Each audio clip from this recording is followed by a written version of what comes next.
Okay, तो अब start करते हैं video number 4, that are the aminoglycosides. ठीक है, ये भी क्या है, प्रोटीन सिंथेसिस इनहिबिटर्स है।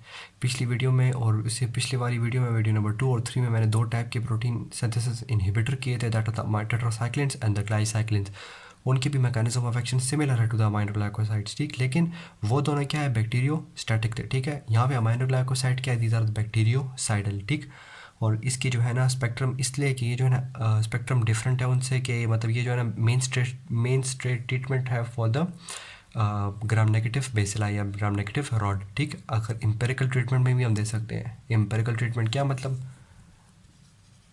एम्पेरिकल मतलब कि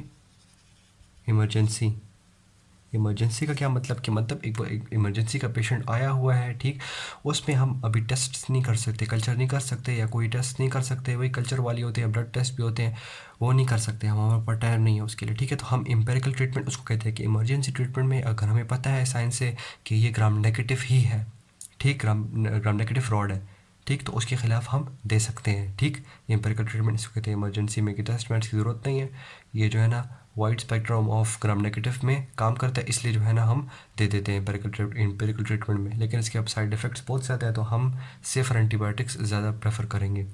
यहाँ पे जो इंपॉर्टेंट जो बैक्टीरियल स्पेक्ट्रम है वो मैंने लिख लिया। ठीक है, इसके अलावा भी करते हैं, लेकिन जो इंपॉर्टेंट है वो मैंने लिख लिए। अच्छा, यहाँ पे जो मैंने ये ब्रैकेट में लिखे हुए हैं मैं बताता हूँ। अच्छा, ग्राम पॉजिटिव कोकाई में कौन से हैं, इंटेरोकोकस और स्ट्रेप्टोकोकस। स्ट्रेप ए गैलेक्टी है। ठीक है, स्ट्रेप्टोकोकस ए गैलेक्टी है।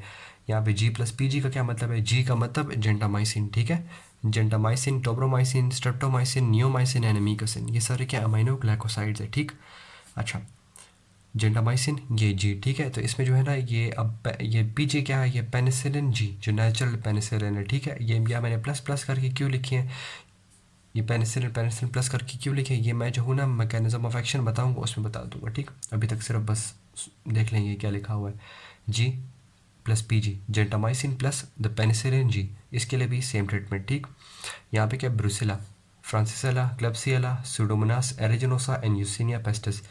जी मतलब जेंटामाइसिन, डी मतलब डॉक्सीसाइक्लिन। डॉक्सीसाइक्लिन क्या है, दीज आर टेट्रासाइक्लिन्स। ठीक, वीडियो नंबर 2 मैंने कर लिया, tetracyclines same mechanism of action है, एडिटिव फंक्शन यहाँ पे होता है। ठीक, अच्छा, फ्रांसिसेला यहाँ पे सिर्फ जेंटामाइसिन, मतलब इंपॉर्टेंट बीच में अच्छी ड्रग कौन सी है, जेंटामाइसिन ही है। क्लेप्सियला के लिए जेंटामाइसिन, और ये क्या है, एंटी सूडोमोनाल पेनिसिलिन। ठीक है, एंटी सूडोमोनास पेनिसिलिन। ठीक है, जो एक सेपरेट क्लास ऑफ पेनिसिलिन है जो इनके लिए बनी हुई है। ठीक है, जिसमें जो है ना वो पाइपरसेलिन, टिकारसेलिन, कार्बेनोसेलिन वो आती है। ठीक, अच्छा, सूडोमोनास एरिजोनस है, इसमें क्या टी, ठीक है, टी फॉर टोब्रोमाइसिन। ठीक, और वहाँ पे एंटी सूडोमोनाल पेनिसिलिन। ठीक, यूसेनिया पेस्टिस में एस प्लस डी, वही डॉक्सीसाइक्लिन हो गई, और एस फॉर स्ट्रेप्टोमाइसिन। क्लियर। अच्छा, तो अब इसके स्पेक्ट्रम हो गया, ड्रग्स मैंने डिस्कस कर ली, अब बताता हूँ मैं इसके मैकेनिज्म ऑफ एक्शन। अच्छा, तो मैकेनिज्म ऑफ एक्शन इसका जो है ना सिमिलर है, उसी तरह ही जो है ना, अब ग्राम नेगेटिव का मैं बता देता हूँ। ग्राम नेगेटिव की इधर जो है ना, ये अगर लिपोपोलिस या कराइड है तो इधर क्या होंगे, पोरेंस होंगे। ठीक है, जो ससेप्टेबल बैक्टीरियाज होंगे वो क्या, पोरेंस के थ्रू उसकी डिफ्यूजन हो जाएगी अमाइनो ग्लाइकोसाइड्स की। ठीक, यहाँ पे क्या करेगा, वही मैंने बताया था कि ये 30S और ये S और ये 50S है। ठीक, राइबोसोम्स है। ठीक है, ये आके क्या करेगा, 30S के पास आके बाइंड हो गया, तो या जो है ना वो उसकी इनएक्टिवेशन करवा देगा, मतलब कि इनएक्टिवेशन इस तरह की, ये दोनों बाइंड होके कॉम्प्लेक्स नहीं बनाएंगे। ठीक है, कॉम्प्लेक्स बनाते फिर जाके जो है ना ट्रांसलेशन प्रोसेस होता है ना, तो यहाँ पे एक बात ये होगी कि इसकी जो है ना ये कॉम्प्लेक्स बनेगा, कॉम्प्लेक्स जो बनता है वो अब नहीं बनेगा, कि लार्ज सब यूनिट और स्मॉल सब यूनिट ऑफ राइबोसोम जो बन जाते हैं, फिर जो है ना उसमें मैसेंजर आरएनए आके ट्रांसलेशन करवाता है, तो इससे जो है ना स्टॉप हो गई प्रोटीन सिंथेसिस, तो प्रोटीन सिंथेसिस इनिबिशन हो गई। या इसके अलावा ये कर सकता है कि अगर इस तरह बाइंड ना भी करे, मतलब इस तरह वो कॉम्प्लेक्स अगर इनएक्टिव ना करवाए, तो अगर कॉम्प्लेक्स बन भी जाए तो वो क्या करेगा, वो अब कॉम्प्लेक्स मिस रीडिंग करेगा, कि अभी अगर ये मैसेंजर आरएनए की स्ट्रैंड आ गई, यहाँ पे 3 न्यूक्लियोटाइड्स की जगह है, ये मैसेंजर आरएनए है। ठीक है, ये कौन सा प्रोसेस हो रहा है, ट्रांसलेशन प्रोसेस हो रहा है। क्या, ट्रांसलेशन प्रोसेस, जिसमें जो है ना mRNA कन्वर्ट होता है इनटू प्रोटीन। मैसेंजर आरएनए के पास आता है ट्रांसफ़र आरएनए, जो कि अपने साथ अमाइनो एसिड्स लाता है, और जो कि अमाइनो एसिड किस तरह चेन बन जाए आखिर में वो प्रोटीन बन जाती है, ठीक है। The chain of amino acid is called protein. तो ये अमाइनो ग्लाइकोसाइड्स के साथ बाइंड हो गया, जिसकी वजह से मिसरीडिंग हो जाती है, ठीक है। मतलब ये जो है ना मिसरीडिंग मतलब कि अगर ये है तो वो जो है ना इसको जो है ना एज ए जी रीड कर लेगा, तो इसकी जगह ऑब्वियसली सी अटैच हो गया, इधर जो है ना ए अटैच हो गया, सी मिस रीड हो गया ना, असल में तो था ए ना, लेकिन यहाँ पे क्या सी अटैच हो गया, ठीक, मिस रीड हो गया ना यहाँ पे, तो सी इसके बाद अटैच नहीं होना चाहिए, तो ये अब क्या हो गया, मिस रीड मैसेंजर अब प्रोटीन बन गया, जो कि नॉन फंक्शनल होगा ऑब्वियसली, ठीक। एक जगह पे जो है ना म्यूटेशन या हो जाए तो वो नॉन फंक्शनल हो जाता है, ठीक। तो इस तरह जो है ना ये मैकेनिज्म ऑफ एक्शन है इसका, ठीक। अच्छा, और उसके अलावा जो इसका ट्रांसपोर्टर है, एक और इसके अलावा जो है ना यहाँ पे ट्रांसपोर्टर होता है इधर, ऑक्सीजन इसको कहते हैं, oxygen dependent transporter. Oxygen dependent transporter, oxygen बात आ गई ना, ठीक। तो इससे आप बात याद रखें कि ये amino glycoside strictly aerobic organisms पे एक्ट करेगा, ठीक। जो एनारोबिक ऑर्गेनिजम्स हैं, मतलब कि जो ऑक्सीजन की इन्वायरमेंट में सर्वाइव कर सकते हैं, उनमें ट्रीटमेंट इसकी नहीं होगी, क्योंकि उनमें जो है ना पोरेंस की थ्रू कंसंट्रेशन तो हो जाएगी अंदर, लेकिन जो इसके थ्रू भी जो हो रही होती है ऑक्सीजन डिपेंडेंट चैनल्स के थ्रू, वहाँ पे वो नहीं वो काम करेंगे, क्योंकि वो एनारोबिक्स हैं। वहाँ पे जो ऑक्सीजन डिपेंडेंट चैनल अगर हो भी तो वो काम नहीं करेगा, क्योंकि ऑक्सीजन तो ऑब्वियसली स्ट्रिक्ट एनारोबिक इन्वायरमेंट में होंगे, ऑक्सीजन होगा नहीं, तो वहाँ पे उनका मैकेनिज्म ऑफ एक्शन काम नहीं करेगा, तो ड्रग मतलब अंदर आएंगे नहीं ड्रग्स, यहाँ पे कंसंट्रेशन नहीं होगी प्रॉपर, तो अमाइनो ग्लाइकोसाइड किस तरह काम करेंगे, नहीं करेंगे ना। अच्छा, तो मैकेनिज्म ऑफ एक्शन हो गया इसका। अब यहाँ पे इसके रेजिस्टेंस की बात कर लेते हैं। रेजिस्टेंस में अब मैं जो है ना बता दूंगा कि यहाँ पे ये जेंटामाइसिन और ये मैंने जो बताया था कि पेनिसिलिन जी क्यों देते हैं साथ, ठीक है। ये क्या है, these are the cell wall inhibitors, ये साथ क्यों दे रहे हैं और इससे देने से क्या होगा।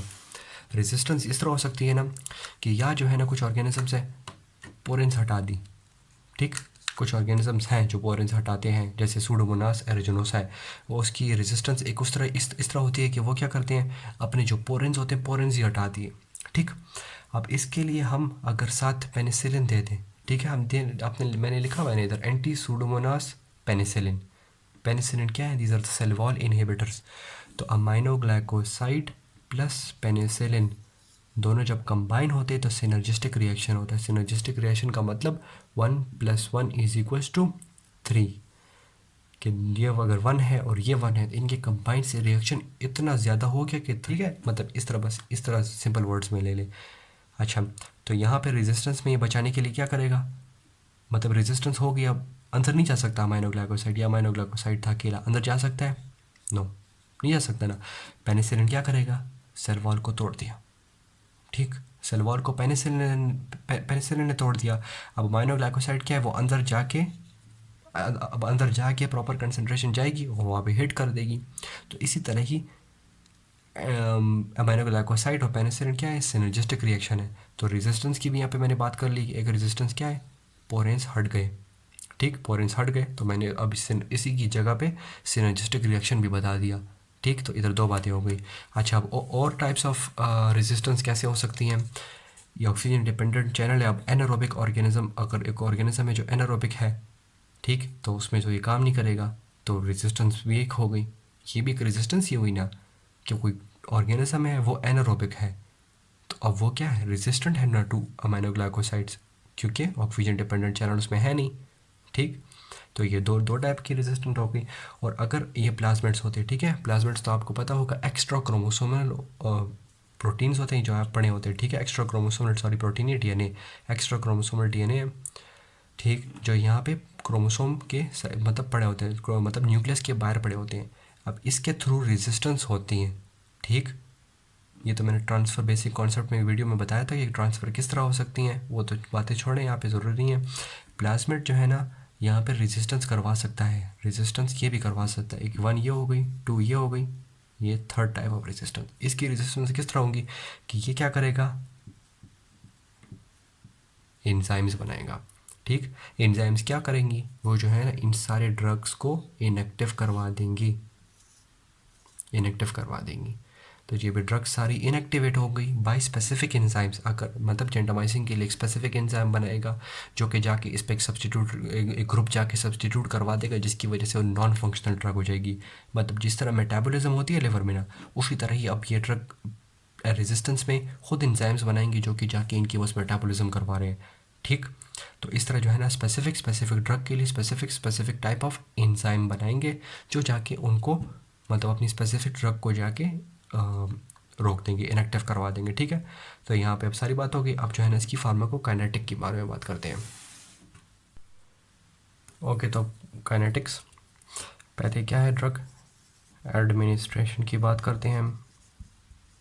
ओके, सो अमाइनोग्लाइकोसाइड्स की ड्रग एडमिनिस्ट्रेशन क्या है कि मतलब कि जो ड्रग क्या है, दीज आर पोलर ड्रग्स। ठीक है, पॉलीकेटाइन पोलर है। ठीक है, तो बस पोलर ड्रग्स, पोलर है तो वाटर सॉल्युबल भी है, तो इसकी एब्जॉर्प्शन बहुत कम है। तो इसलिए ही हम इसकी क्या करेंगे, आईवी या पेरेंटल मतलब आईवी ही देंगे। ठीक है, या हम देंगे इंट्राथीकल, मैं बताता हूँ बात। ठीक है, अच्छा पोलर है तो एब्जॉर्प्शन नहीं हो रही तो हम आईवी देंगे। ठीक है, ओरल एडमिनिस्ट्रेशन नहीं कर दे एक्सेप्ट नियोमाइसिन। ठीक है, क्यों, क्योंकि ये ड्रग क्या है, इसके मतलब साइड इफ़ेक्ट्स जो है ना, जो नेफ्रोटॉक्सिसिटी वाले बहुत ज़्यादा है, तो इसलिए हम जो है ना इसकी आईवी ड्रग देते ही नहीं हैं। ठीक, तो इसको जो है ना हम यूज़ क्या है, टॉपिकल यूज़ के लिए इसको देते हैं हम टॉपिकल स्किन के लिए। ठीक है, उसमें भी जो है ना ये साइड इफ़ेक्ट्स, चलो मैं साइड इफ़ेक्ट्स बताता हूँ फिर टॉपिकल का इसका बता दूँगा। और उसके अलावा जो है ना हम ओरल भी दे सकते हैं बिफ़ोर प्रायर टू द मतलब बिफ़ोर सर्जरी या प्रायर टू सर्जरी, एक ही बात है। उसमें जो है ना हम नियोमाइसिन दे देते हैं। उसके अलावा सारे क्या है, आईवी दे देते हैं और इंट्राथीकल देते हैं, जो कि डायरेक्ट जो है ना हम अपने सीएसएफ में डाल सकते हैं। ठीक, डायरेक्ट क्यों डाल रहे हैं, क्योंकि ऑब्वियसली पोलर है ना, तो ब्लड ब्रेन बैरियर पास करने के लिए उसको क्या चाहिए, लिपिड सॉल्युबल होना चाहिए और नॉन पोलर होना चाहिए। तो वो प्रॉपर्टी तो इसमें नहीं है, तो इसकी जो है ना इनएडेक्वेट डिस्ट्रीब्यूशन होगी, जो इसकी एडमिनिस्ट्रेशन हो गई। तो अब इसकी डिस्ट्रीब्यूशन के बारे में बात करेंगे। डिस्ट्रीब्यूशन, ब्लड ब्रेन बैरियर में इसकी इनएडेक्वेट डिस्ट्रीब्यूशन है, ऑब्वियसली पोलर है, इसकी वजह से इसकी जो है ना प्लेसेंटा में भी जो है ना क्रॉस कर सकता है और जाके फीटल में जाके डिपॉजिट मतलब उसमें जाके रह जाएगा। ठीक, उसके प्लाज्मा में। ठीक, अच्छा, और अब इसकी जो है ना एडमिनिस्ट्रेशन में मैंने डोज की बात रह गया। इसकी डोज की बात यह है कि मतलब ये जो है ना कंसंट्रेशन डिपेंडेंट किलिंग करते हैं अमाइनोग्लाइकोसाइड। कंसंट्रेशन डिपेंडेंट किलिंग मतलब कि एक स्पेसिफिक कंसंट्रेशन जो है ना हम खामखा मेंटेन करेंगे, तब जाके जो है ना ये अपना मैक्सिमम इफेक्ट प्रोड्यूस करेगा। ठीक, कंसंट्रेशन डिपेंडेंट किलिंग का ये मतलब कि अगर हम कंसंट्रेशन ज़्यादा कर दें तो इसका किलिंग इंक्रीज़ हो जाएगी। जो नॉन कंसंट्रेशन डिपेंडेंट होती है उसमें कंसंट्रेशन अगर इंक्रीज़ कर भी लें तो कोई इफेक्ट नहीं पड़ता किलिंग में। ठीक, तो ये क्या कंसंट्रेशन डिपेंडेंट किलिंग है। ठीक है, इसमें और उसके अलावा इसमें क्या है, एक पोस्ट एंटीबायोटिक इफेक्ट भी है। इसका क्या मतलब, पोस्ट एंटीबायोटिक इफेक्ट का ये मतलब कि अगर इसका डोज ख़त्म हो जाए, ठीक, तो फिर भी जो है ना इसमें जो है ना मतलब हमारी बॉडी में फिर भी जो है ना बैक्टीरिया जो है ना ग्रोथ नहीं कर पाएंगे, बैक्टीरिया सैडल भी है, इसलिए जो है ना ये पोस्ट एंटीबायोटिक इफेक्ट इसमें है। ठीक, अगर डोज ख़त्म भी हो जाए फिर भी हमारी बॉडी में इफेक्ट रहेगा। ठीक है, आफ्टर द ड्रग। अच्छा, तो इन दोनों फैक्टर की वजह से इसके क्या है, हम डोज रिड्यूस करते हैं, हम जो है ना डोज डेली देते हैं। ठीक, एक्सेप्ट अब डोज डेली देते हैं, लेकिन कुछ कुछ केसेस हैं अगर प्रेगनेंसी हो या फिर नियोनेटल इन्फेक्शन हो, ठीक है, या बैक्टीरियल एंडोकार्डाइटिस हो, ठीक है, इनमें हम क्या करते हैं, डिवाइडेड डोज देते हैं। डिवाइडेड डोज का क्या मतलब कि अगर ये ड्रग है इसको हमने डिवाइड करके दे दिया। ठीक है, इस तरह नहीं कि गोली है इसको हमने तोड़ के दे रहे हैं, उस तरह नहीं। डिवाइडेड डोज मतलब कि अगर 1 मिलीग्राम दे रहे हैं एक ही पेशेंट को, तो इन सबको जो है ना हम डिवाइड करके देंगे। जैसे 0.5 mg एक बार दे दी, 0.5 mg एक बार दे दी। ठीक, इसको हम डिवाइडेड डोज देते हैं हर 8 आवर्स के बाद। ठीक, अच्छा, तो अब ये वाली बातें हो गई। तो इसके रिलेटेड एक ये बात भी है कि अब अगर डेली डोज है और एक तरफ 2 to 3 टाइम डोज है, ठीक है, डेली डोज वाली बात ये हो गई और 2 to 3 टाइम वाली ये हो गई। तो इसमें एक ये बात है कि अगर डेली डोज है तो हम जो है ना हम अपनी अगर पीक चेक करें ब्लड में कंसंट्रेशन की, तो ये अगर ड्रग है ये मैं पहले बता देता हूँ, इस जगह को पीक कहते हैं और इस जगह को ट्रफ। ठीक। अच्छा, तो अगर जब डेली डोज देंगे ना, डेली डोज मतलब कि एक बार डोज देंगे, तो उसमें जो है ना हम सिर्फ ये लेवल चेक करेंगे कि ड्रग बहुत ज़्यादा नीचे नहीं हो जाए। ठीक है, अपनी डिज़ायर, फॉर एग्जाम्पल अगर ये डिज़ायर्ड कंसनट्रेशन है, ठीक, ये थ्रेशोल्ड अगर फ़र्ज़ ले लें, तो अब यहाँ तक यहाँ पे हो गई ड्रग नीचे आ गई, तो हम जो है ना इंजेक्ट कर लेंगे ताकि ये ड्रग वापस जो है ना पीक की तरफ चली जाए। ठीक। लेकिन अगर जब हम 2 to 3 टाइम्स डोज दे रहे हैं, तो हम जो है ना ये भी चेक करेंगे और साथ ये भी चेक करेंगे कि ये ना हो कि ये ड्रग जो है ना पीक लेवल से भी ऊपर चले जाए, मतलब कंसनट्रेशन ज़्यादा हो जाए, क्योंकि इसकी वजह से पर मैं साइड इफ़ेक्ट बताऊंगा उसमें जो है ना मैं बता दूंगा। चलिए अभी बता देता हूँ। क्योंकि अगर देखें ये ड्रग्स क्या करती हैं, ये जाके ऑटो टॉक्सिसिटी कॉज करती हैं। ठीक है, मतलब हेयरिंग में हेयरिंग लॉस करवाती है, ऑटोटॉक्सिसिटी। ठीक है, इनर ईयर में कंसंट्रेशन हो, इनर ईयर में इंडोलिम्फ होता है और पेरीलिम्फ होता है। ठीक है, लिम्फ, ठीक है, इनर ईयर में आपने पढ़ा होगा, वहाँ पे जाके ये कंसंट्रेट हो जाती है, इसकी वजह से टॉक्सिसिटी कॉज करते हैं। उसके अलावा रीनल कॉर्टेक्स में भी जाके जो है ना कंसंट्रेट हो जाते हैं, उसकी वजह से नेफ्रोटॉक्सिसिटी कॉज कर सकते हैं। तो पीक लेवल्स हम इसलिए मेंटेन करेंगे। ठीक, इतने ट्रफ लेवल इतने डाउन भी ना हो कि ब्लड, हमने कहा था कंसंट्रेशन डिपेंडेंट किलिंग करेगा, तो कंसंट्रेशन ही नहीं है तो वो ड्रग क्या काम करेगी, और ड्रग इतनी भी ज़्यादा भी ना हो जाए कि वो जो है ना साइड इफ़ेक्ट ज़्यादा कॉज करे। ठीक, तो इसी तरह डोज एडजस्ट करके जो है ना इस साइड इफ़ेक्ट्स जो है ना डिक्रीज़ हो जाते हैं। तो इसलिए डेली डोज उन patients as rest of the patients के लिए अच्छी है, क्योंकि उसमें जो है ना ये कॉज नहीं करेंगे। ठीक, ओके। तो अब एडमिनिस्ट्रेशन हो गई, डिस्ट्रीब्यूशन हो गई, तो अब मेटाबॉलिज्म। ठीक है, एक एडमिनिस्टर कर लिया आपने ड्रग, उसकी बात जो है ना पूरी बॉडी में फैल जाएगी, फिर जाके मेटाबॉलिज्म हो के एक्सक्रीट होगी। ठीक, मेटाबॉलिज्म इसकी क्या है, इतनी कुछ खास नहीं है। ठीक है, मेटाबॉलिज्म होती नहीं है, डायरेक्ट जो है ना ड्रग जाके एक अपने पेरेंट फॉर्म ही यूरिन में जाके एक्सक्रीट होता है। और यूरिन में किस तरह एक्सक्रीट होगा, बाय GFR। ठीक है, जो और ड्रग्स थे ऑर्गेनिक सिक्रेटर पंप से पास हो रहे थे, ये नहीं, ये जो है ना GFR से पास होंगे, फिल्टर होके रीनल ट्यूब्यूल में आ जाएंगे, तो इसकी वजह से रीनल कॉर्टेक्स में भी कंसंट्रेट हो सकते हैं। ठीक, ओके। तो मैंने जो है ना सारी बातें तो बता दी इनकी, सब मैंने एडमिनिस्ट्रेशन भी होगी, डिस्ट्रीब्यूशन भी होगी, मेटाबॉलिज्म करके एक्सक्रीट भी हो गया। सिर्फ एक बात मैंने जो बताना भूल गया, तो मैंने कहा था बाद में बताऊंगा, जो टॉपिकल वाली बात।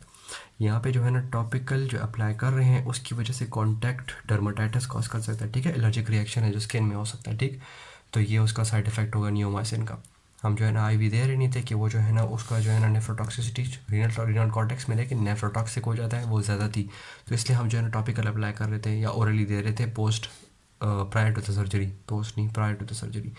तो अब टॉपिकल दे रहे थे, टॉपिकल से भी इसके साइड इफेक्ट्स अलग से, ठीक है, सेपरेट है नियोमाइसिन के, कॉन्टैक्ट डर्मेटाइटिस। तो this was all about amino glycosides.